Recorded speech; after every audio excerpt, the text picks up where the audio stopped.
नमस्कार, मैं नेहा शर्मा आपके साथ और आप देख रहे हैं जस्ट इंडिया। खबरों के प्रायोजक हैं रंज care showroom in Rohtak and Bahadurgarh. Showroom पर आएं, टेस्ट ड्राइव लें और गाड़ी बुक कराएं।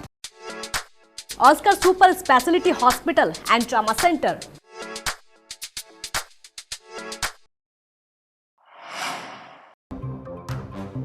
भारत ने देर रात पाकिस्तानी आतंकी ठिकानों पर हमला किया है। तो बड़ी खबर आपको बता दें, ऑपरेशन सिंदूर के तहत पाकिस्तान के 30 से ज्यादा आतंकी ठिकाने तबाह किए गए हैं। भारत की एयर स्ट्राइक में पाकिस्तानी 9 आतंकी ठिकानों पर हमला किया गया है। 30 से ज्यादा आतंकी मारे गए हैं।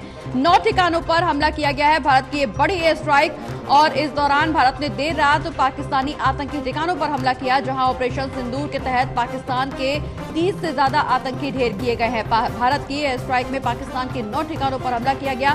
पाकिस्तानी मीडिया सहित भारतीय सेना ने भी हमले की पुष्टि की है। भारत ने देर रात पाकिस्तानी आतंकी ठिकानों पर हमला किया। लंबे समय से इस हमले का इंतजार किया जा रहा था। भारत की तरफ से लगातार इस पूरे मामले को लेकर के मांग की जा रही थी कि कब भारत पूरे मामले पर एक्शन लेगा, क्योंकि जिस तरह से पहलगांव आतंकी हमले में तमाम पर्यटकों को, निर्दोष पर्यटकों को निशाना बनाया गया, धर्म पूछ करके उनको मारा गया, मौत के घाट उतारा गया और ऐसे में पूरे देश की निगाहें बस इसी पर टिकी हुई थी कि आखिरकार भारत की तरफ से, भारत सरकार की तरफ से पूरे मामले पर कब एक्शन लिया जाएगा। और आखिरकार 13 दिन बाद, पहलगांव हमले के 13 दिन बाद भारत सरकार ने ये बड़ा एक्शन लिया। इससे पहले तमाम सेना के प्रमुखों से बातचीत की गई, सेना प्रमुखों से बातचीत की गई, जहां वायुसेना, नभसेना, थल सेना, जल सेना, हर सेना के प्रमुख से बातचीत की गई। उसके बाद लगातार बैठकों का दौर देखने को मिला। सबसे पहले सिंधु जल संधि को रद्द किया गया, निलंबित किया गया। उसके बाद भारत से आने वाले तमाम सामानों को पर प्रतिबंध लगाया गया, आयात निर्यात पर बैन लगाया गया। उसके बाद जिस तरह से एक के बाद एक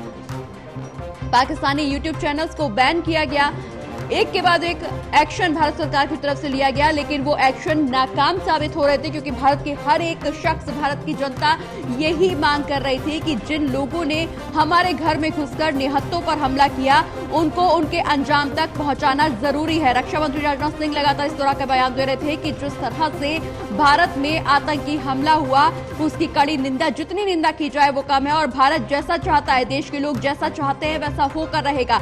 और निश्चित रूप से जिस तरह से यह हमला किया गया है, देर रात पाकिस्तानी आतंकी ठिकानों पर हमला किया गया, कई आतंकियों को ढेर किया गया, निश्चित रूप से ये भारत का बदला है। और ऑपरेशन सिंदूर दिया गया नाम इस ऑपरेशन को इसलिए भी क्योंकि भारत की तमाम बेटियों के सिंदूर को उजाड़ा गया, धर्म पूछ करके मारा गया, महिलाओं के सामने उनके पतियों पर हमला किया गया, उनकी पतियों को मौत के घाट उतारा गया। और जिस तरह से भारत की हर एक महिला का इस दौरान मांग उजड़ी, उनका सिंदूर खराब हुआ, उसका बदला भारत सरकार ने लिया है। पाकिस्तानी 9 आतंकी ठिकानों पर हमला किया गया, जिसमें 30 से ज्यादा आतंकी ढेर बताए जा रहे हैं।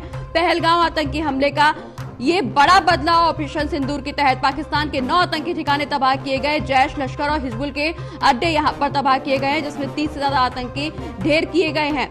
तो बड़ी खबर आपको बता दें, जैश का मरकज सुभान अल्लाह तबाह किया गया है। 9 आतंकी ठिकानों पर ये राफेल से हमला किया गया है। और अब शायद भारत के विपक्ष को भी ये जवाब मिल जाएगा, क्योंकि निश्चित रूप से विपक्ष जिस तरह से आवाज उठा रहा था कि कब राफेल की नींबू मिर्ची हटाई जाएगी, कब राफेल का उद्घाटन किया जाएगा, भारत सरकार कब इस पर एक्शन लेगी, भारत सरकार राफेल का उद्घाटन कब करेगी, तो अब आखिरकार वो समय आ गया जब भारत ने नींबू मिर्ची हटा दी और उद्घाटन राफेल का कर दिया गया है।